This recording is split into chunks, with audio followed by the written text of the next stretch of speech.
এক minute, excuse me, একটু ধরবে? ধরো না, খুব ভালো চা।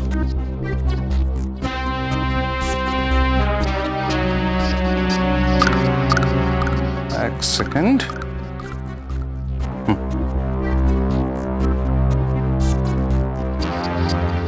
ও হ্যাঁ, তো জেঠিমণি একদিন অসুস্থতার ভান করেছিল।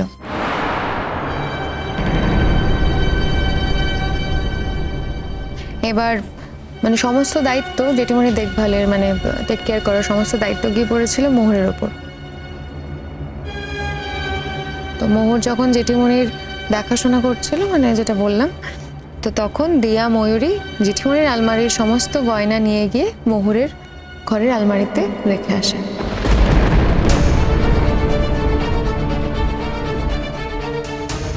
তো তারপর হ্যাঁ, অনুলেখা কিন্তু ছিল, অনুলেখা তখন ওদের এই ব্যাপারটাতে হেল্প করেছিল।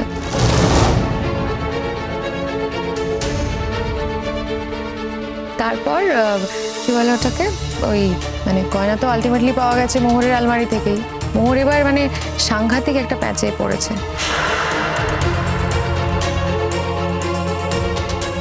সব থেকে ইন্টারেস্টিং ব্যাপার কি জানো তো, বাড়ির বউয়ের কেচ্ছা বলে ওরা এটা নিয়ে থানা পুলিশও করছে না, মানে যেহেতু এই কেসটা বাইরে চলে যাবে সেই জন্য।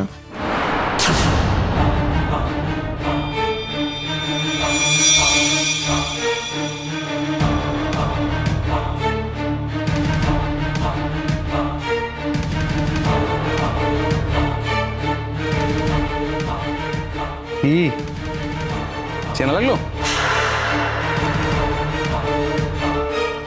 গলাটা কার? আমার তো মনে হলো শ্রেষ্ঠার গলা।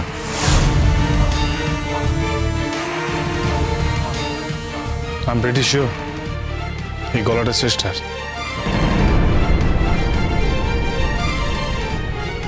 আমাদের মিথ্যে মিথ্যে ভাসানোর জন্য চক্রান্ত করা হয়েছে, ব্যাস, আর কিছুই না।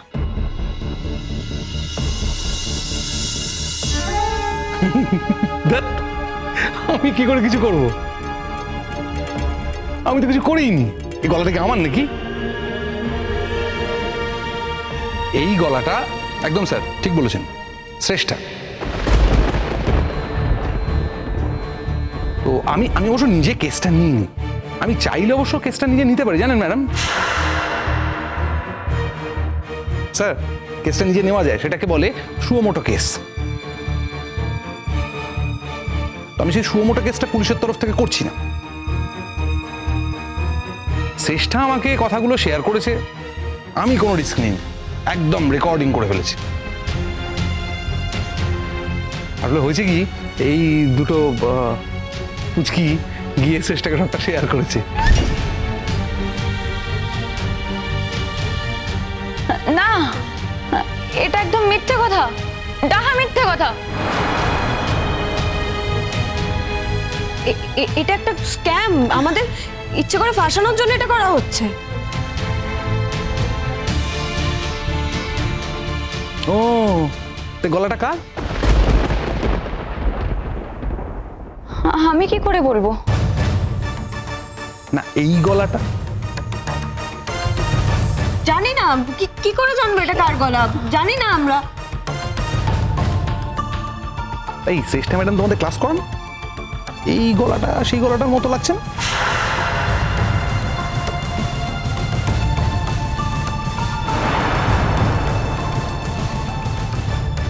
আমি অত ভালো করে শ্রেষ্ঠা ম্যামের গলা কখনো শুনিনি, মিল আছে কিনা আমি কি করে বলবো? আর তাছাড়া শ্রেষ্ঠা ম্যাম আমাদের নামে যে অভিযোগগুলো করেছে সেগুলো কোনোভাবেই সত্যি নয়, একদমই মিথ্যে। আর আমার মনে হয় দিয়া ময়ূরী এরকম অনৈতিক কাজ করবে না। আর যদি করেও থাকে, শ্রেষ্ঠা ম্যামকে গিয়ে তো কখনোই বলবে না।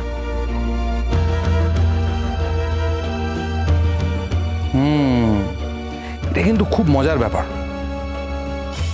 শ্রেষ্ঠা ম্যাম এতদিন তোমাদের কাছে ভগবানের মতো ছিল। উনি যা বলতেন সেটাই ধ্রুব সত্য, উনি যা বলতেন সেটাই ঠিক। এখন ব্যাপারটা উল্টে গেছে নাকি? দেখুন, আমি তো কিছু বলিনি, যা বলেছেন শ্রেষ্ঠা ম্যামই বলেছেন। সুতরাং শ্রেষ্ঠা ম্যাম যেটা বলেছেন আমি শুধু সেটা রেকর্ড করেছি। এবার শ্রেষ্ঠা ম্যাম যখন আমায় বলবেন তখন তো আমি বিশ্বাস করব। আর যেখানে শ্রেষ্ঠা ম্যাম আপনাদের বাড়ির এত কাছের লোক। আপনি আমাকে বাঁচালেন। এখানে যারা আছে তারা এই কথাটা বিশ্বাস করুক বা না করুক, আমি জানি শ্রেষ্ঠাই এই কথাগুলো বলেছে। তার কারণ ওরা সবাই শ্রেষ্ঠাকে বলেছে, মানে শ্রেষ্ঠার বলার কোনো প্রয়োজন ছিল না।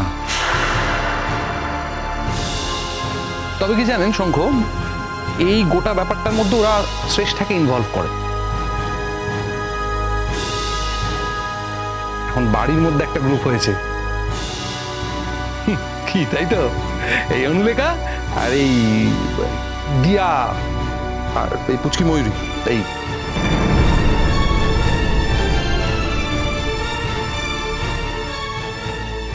খবরদার বাজে কথা বলবেন না। আপনার কাছে কি প্রমাণ আছে? শ্রেষ্ঠা কি ভগবান নাকি? ও যা বলছে সেটাই বেদ বাক্য। আপনি আর কারোর কোনো কথা শুনবেন না।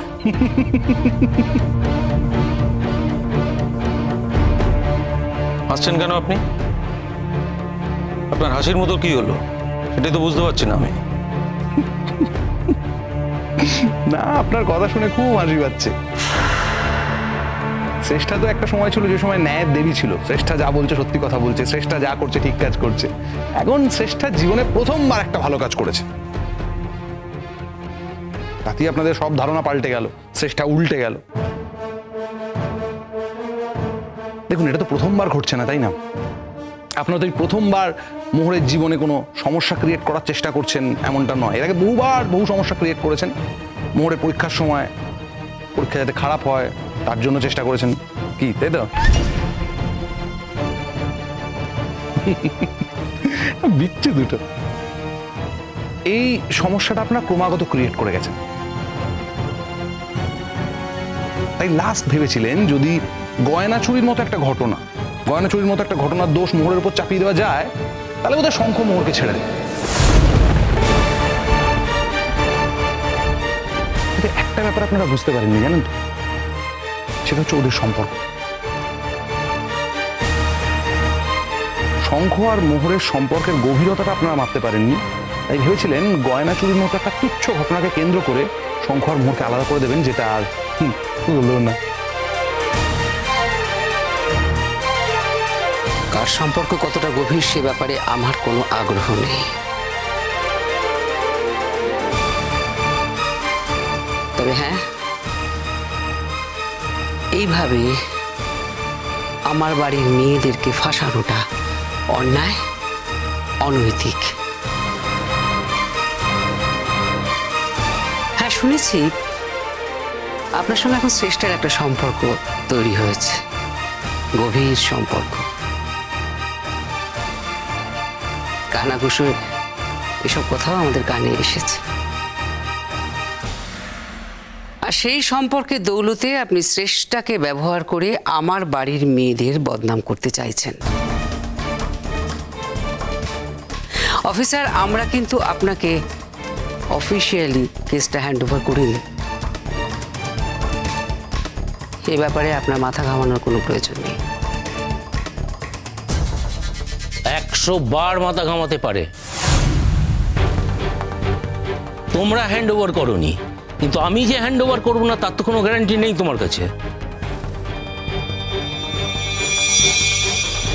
মেজো ঠাকুরপো, তোমার দাদা বাড়িতে নেই।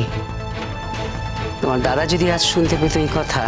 আমার দাদা যখন আগের কথাটা শুনেই কোনো রিয়াক্ট করেনি, তখন এই কথাটা শুনেই যে রিয়াক্ট করবে না সেটাই তো স্বাভাবিক। আগের কথা মানে? বুঝতে পারছো না আগের কথা কি? মোহরকে চোর প্রতিপন্ন করার চেষ্টা করেছো।